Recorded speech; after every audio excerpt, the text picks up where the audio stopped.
The Kingdom of Bhutan has been engaging in a covert but extensive Bitcoin mining operation. And so in this video, we're going to look at why Bhutan has secretly been spending millions on its Bitcoin mines. Today's episode is sponsored by Cake Wallet, where you can send, receive, and even exchange your crypto right from within the wallet. Cake Wallet is open source and non-custodial, so you control your own private keys, available today on iOS, macOS, Android, and Linux. And StealthEX, a privacy-centric crypto exchange which enables you to make crypto-to-crypto exchanges anonymously. Good evening everybody, and a warm welcome back to Enter Crypto with me, Chris Kenyon, and in this video we're going to be talking about the Kingdom of Bhutan, and it's now been out in reports that they have spent millions on Bitcoin mines, and they've done all this in secret. And so let's read this article as always, and then we'll comment after. So according to Forbes, Bhutan has secretly spent millions building a national Bitcoin mining operation to avert an economic crisis. And while it was revealed earlier this year that the Himalayan country mines Bitcoin, the extent was a mystery. Forbes journalists Ian Martin and Sarah Emerson, leveraging insider sources and satellite imagery from multiple agencies, have now exposed the covert operations of what is now known as the world's largest state-owned Bitcoin mines. According to Forbes, dozens of shipping containers housing millions of dollars in Bitcoin mining machinery are discreetly placed behind a hillside south of Thimphu, effectively hidden from the public eye. This revelation is following Bhutan's discreet commencement of a sovereign Bitcoin mining venture approximately 4 years ago. And Bhutan's strategic initiative involved the allocation of land, energy, and substantial funding towards these mining operations, potentially to counteract an impending economic crisis. The locations of these facilities until now were undisclosed, and they've been identified by Forbes through corroborated sources and satellite data from Planet Labs, Satellite View, and Google Earth. So basically, from what I can find out from this website and other websites as well, was that basically Bhutan began construction of this area around 2020, and then it finished sometime around late 2022, and they basically tried to do this all in secret, and they camouflaged it all with extensive forestation. And in 2021, Bhutan actually imported about $193 million worth of processing units, and these processing units basically had a tariff code that was consistent with Bitcoin mining hardware, which would have been ASIC miners.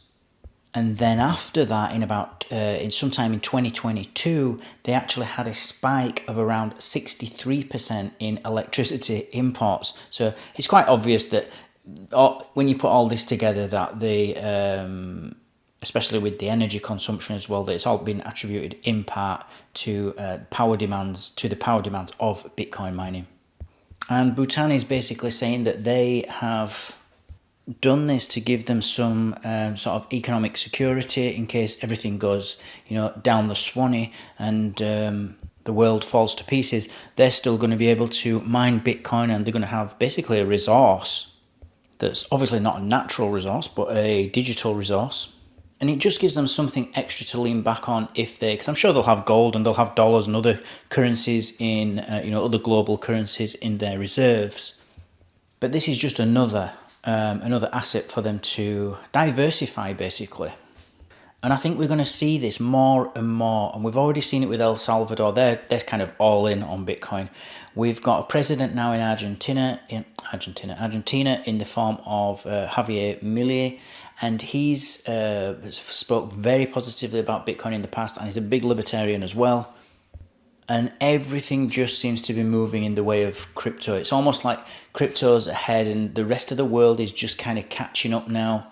And they're starting to learn and understand and realize that Bitcoin is not this risky thing to own in the end. It's actually more of a risk not to have any Bitcoin, especially when we're talking long term.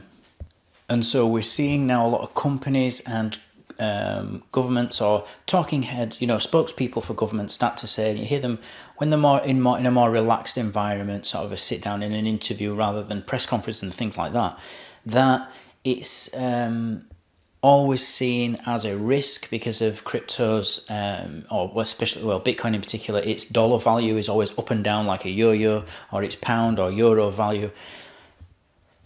And that's true, but everybody knows that the world is going digital and gone digital already. Everybody knows that there is a possibility that Bitcoin is the future money, or it is a global reserve currency. And so even with its risky and its volatile price movement, it might just be a risk not having this asset. You know, just even if you just allocate a very small amount, just, you know, 1% of your entire assets, you just allocate to Bitcoin. It might be worth doing that than being left behind and having none at all. And I think we're starting to have that shift in that mindset where companies are now saying, let's just buy a little bit, you know. And if everybody does that, it's not going to be long before they start saying, actually, we're probably safer having maybe 2% or 3% allocated to Bitcoin. And if we have any black swan events or any sort of turmoil or world war, I think that'll just just speed up the process, because Bitcoin is supposed to be designed as kind of a safe haven asset, basically, you know, like a digital gold. But we'll see. Nobody knows the future, as I always say.